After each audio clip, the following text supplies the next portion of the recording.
Hello guys, how are you doing guys? How is everybody? Some are at work, some are at home. How are you guys? Welcome to my channel. My name is Yvonne Musato guys. I want to thank you guys for your love and support guys.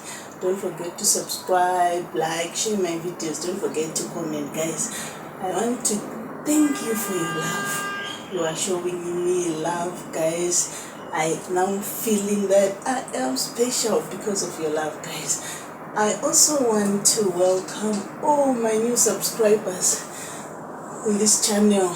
You are most welcome, my new subscribers. I can't visit you one by one, but I want to thank you for your love and support guys. You are free to comment, you are free to share, you are free to like guys. You can do whatever you want guys. If I made some mistakes, let me know. I'm here for you guys. I love you so much. Right, yesterday I was showing you how I cut tomatoes and onion, but today I'm not going to do practical guys. I'm not going to do practical.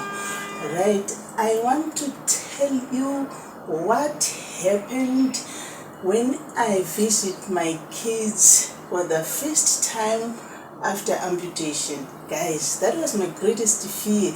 I was like, maybe my kids will refuse to come closer or to just say it's not our mother guys. I was so scared. That was my prayer. I was like, God, I want my kids to accept me as their mother guys. I have 2 kids, you know that. And next time I'm going to show you that baby I told you I gave birth to a baby with a tooth.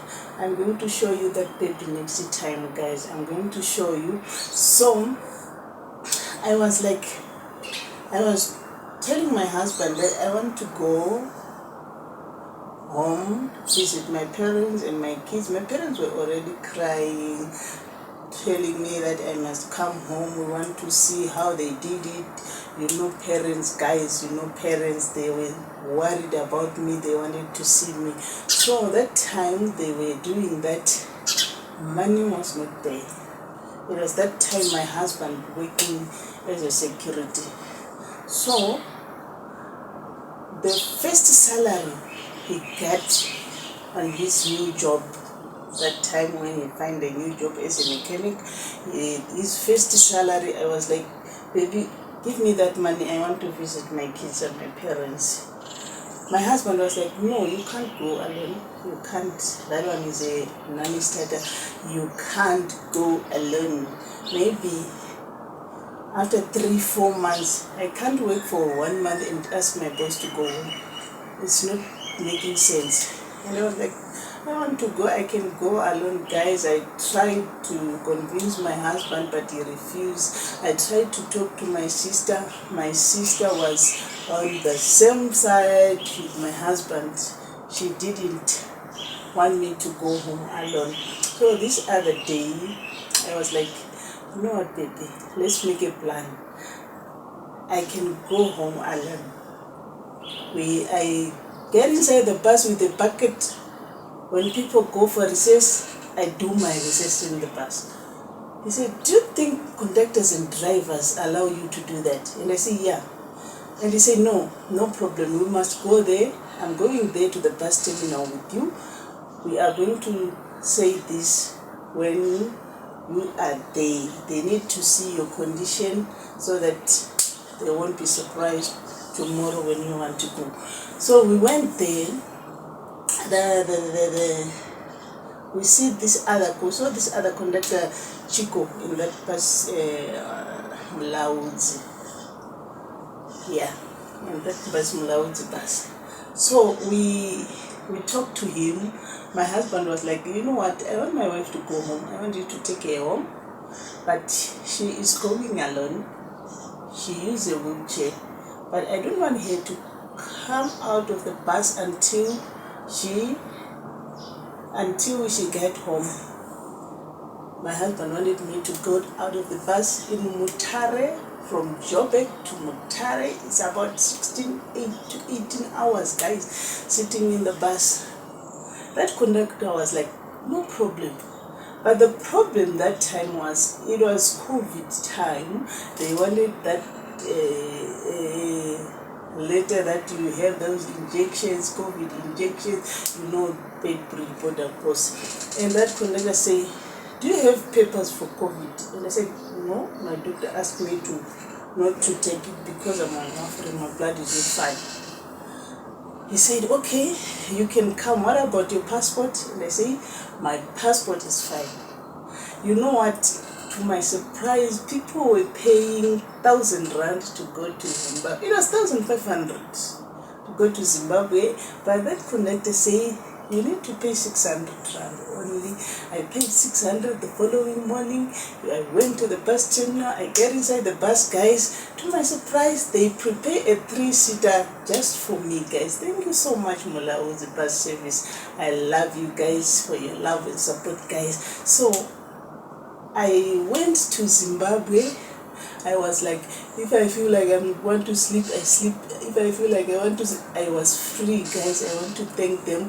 When I want to do recess, I tell the conductor, and he ask everyone to go outside the bus. He closed the door. I do my recess inside. I thank God that conductor was very lovely and nice, guys. So the following day, I was now in Mutare. My brother in Makoti was already there waiting for me with a car to take me home. The first time my brother saw me, he started crying. That fear was now worse because I was like, this one is old and he is crying. What about my kids? Guys, I was heartbroken. I wanted to be like, why are you crying? He was crying, guys. He was so surprised to see me like this. I don't know why he was surprised, because he knew very well how the doctors cut me, because my husband used to tell them every step, guys. So they take me home. It was already midnight, and it was past 10. Yeah, past 10 midnight, past 10 to 11. I reached home. My mother was still asleep, waiting for me to see me for the first time after amputation. She came outside, she saw me, she cried, guys. My mother cried also. And I was like, these people, what about my kids? My kids will run away, guys. And my son, I didn't know what happened. My son that time, he get up 10 o'clock, he come outside, he saw me, he said, mama. By the time he saw my hands, he was like, where are your fingers, mama? And I said, doctors cut my finger. He didn't notice even the legs were not there. I was wearing those artificial ones, those legs I used to walk here. He was like, okay. He was so worried. I saw he was worried, guys. And I went to sleep. My baby came, the other one, the small one. I don't know who told you that I'm here. She came, I said, Mama, go. I want to sleep with my mother today. She came and said, Mama, you don't have fingers. And I said, yeah, I don't have fingers. I said, what happened? And I said, the doctors cut my... Why did you allow them to cut? And I said, it was so painful. You remember those days? I was crying because of pain, my legs and my hands. That was what happened after that pain, my baby. And she understand, guys. The following morning, my son come inside the room where I was sleeping. He noticed I don't have legs also. Oh, he was so worried. He ran and called my brother. Say, Kurupila, come and see my mother. She don't have legs. He was worried, guys. But to my surprise, they were happy. I saw joy. They were happy to see me again, guys. Everyone passing by the road, my son was like, come, I want you to see my mother. My mother is here. Come and see my mother is back. He was happy, guys. As I'm talking to you right now, my kids like me like never before. Last week I was like, baby, I want to visit my parents. I said, yeah, you can visit. I told my son, and I said, Ali, I'm going to Zimbabwe next month. I want to visit Mama. I said, even me, I'm going. You want to leave us with the dear. And I say, yeah, I will leave you with Daddy. No, I don't want to live with Daddy because Daddy always busy going to work. I can't, you can't go. They were so worried, guys. Even now, I'm not sure if I can leave them with their father and go to Zimbabwe, guys. I'm happy the way my kids like me. Every time when we went to go to sleep, they say, good night, Mama. I used to say, why you didn't say good night, Daddy? Every time you say good night, Mom. I say, you are easy to say, Mom. This is not easy. You know, my kids, But I love my kids so much. Even if I can't work now to give them what they want. But the only thing I say to my kids, I'm going to teach them to pray. I'll be there for them all the way until I die, guys. I want to thank you all so much because of your love and support, guys. Continue to like my videos. I'll be happy to see you commenting, guys. May God bless you, guys. I appreciate. Thank you so much, guys. I love you.